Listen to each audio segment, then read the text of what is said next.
In this video, what we're going to be doing is making a function for our interaction that kind of resets it. So what I mean by that is, I'll give you an example.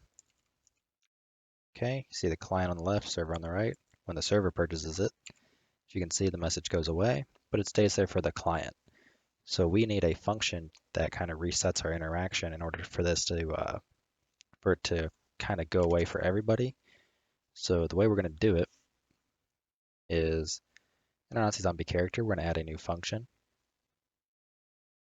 I'll just do it, I guess, actually right below interact. Do void refresh interactable object. Actually, I want to make this one public.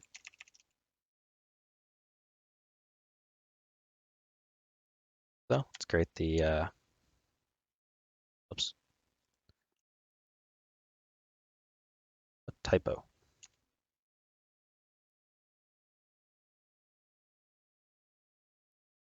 Interact, close enough.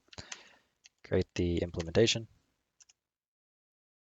Bring it down to below right above actually our interact, like so. And all we're going to do here is interactable equals a null pointer.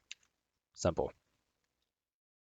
So now on mysterybox.cpp, well, the way we have it right now, when we press interact, we set the interactable to be a null pointer, so that's why it disappears on the person using the box, but not other clients, because we're resetting it.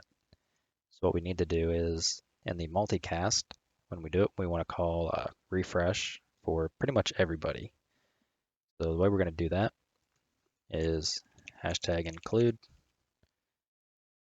what is it, gameplay, cannot remember, but it'll tell me here in a second. So bound to our multicast. At the very end, we're just simply going to do u gameplay statics. Okay, so it's Kismet / gameplay statics right here, .h. Get, what was it? Get player character. We're going to get the first one, so get world, and 0 for the index, because this is running on clients as well as the server. So this is going to pretty much be individual to everybody. So if a Nazi zombie character player equals cast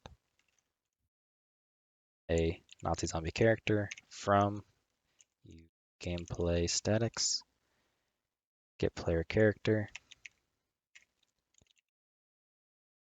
So if that's valid, we're going to do player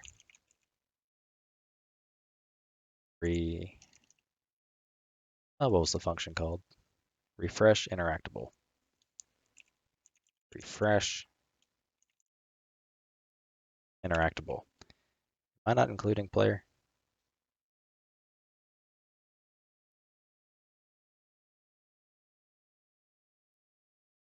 No, I am not. So we're going to include world at war public player Nazi zombie character.h. Should hopefully become valid. So I'm going to go ahead and compile. I think that's just its version of IntelliSense slowly picking up.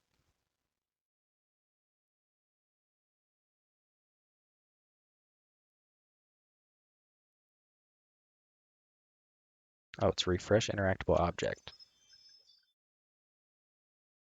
There we go. So cancel the compile, redo it. And whenever this is purchased, it should hopefully disable the UI message. Because we're replicating that variable, and then we are calling the multicast from the server. So this will eventually be changed actually to an onRep, because that'll make it, quite frankly, easier for us to do kind of everything.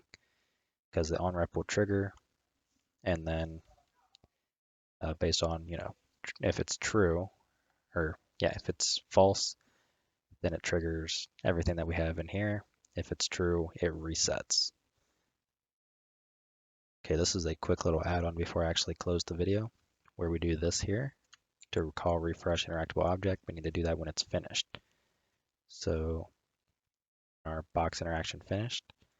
At the end, we want to refresh it as well. I'm going to go ahead and compile it.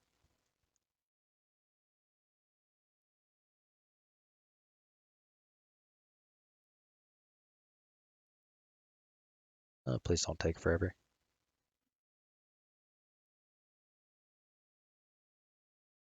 Launch the project. Hopefully, whenever the box actually closes, we should have the option to purchase the weapon again. However, my only fear is this and its replication, which is why we will be moving to an on-rep event instead. So this probably won't work for the client. If it does, I'll actually be kind of surprised. There's the client, buy it, message goes away. Keep looking at it. And closes, the server should at least see the message appear, but the client probably won't. Or they both see it.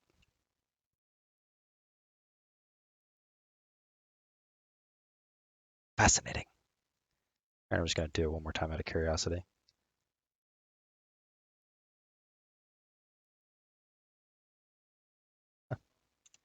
Well, maybe it does actually work. I guess if there's any sort of lag, it probably won't because I'm testing on a local machine for both the server and client, so it's probably replicating pretty darn quickly. So anyways, in an actual game, I'd imagine it wouldn't, well, across, not a local network, I'd imagine it probably won't work because I don't think it'll replicate fast enough. Anyhow, uh, yeah, back to the other section of the video. And this is kind of how we're going to do it when we're actually purchasing the weapon as well. So we're going to do a basic comparison. We're passing in whoever is using it so we can store that, and whoever used the box can retrieve the weapon, but everybody else cannot. So now that that is over with, we go on to actually, I guess, grabbing the weapon. Thankfully, we already have the functionality made to do that. So, as usual, if you want to support me and you like what I'm doing, a link to my Patreon's in the description. If you have any questions or anything like that, feel free to join my Discord server that is also linked below. As always, I will see you in the next one.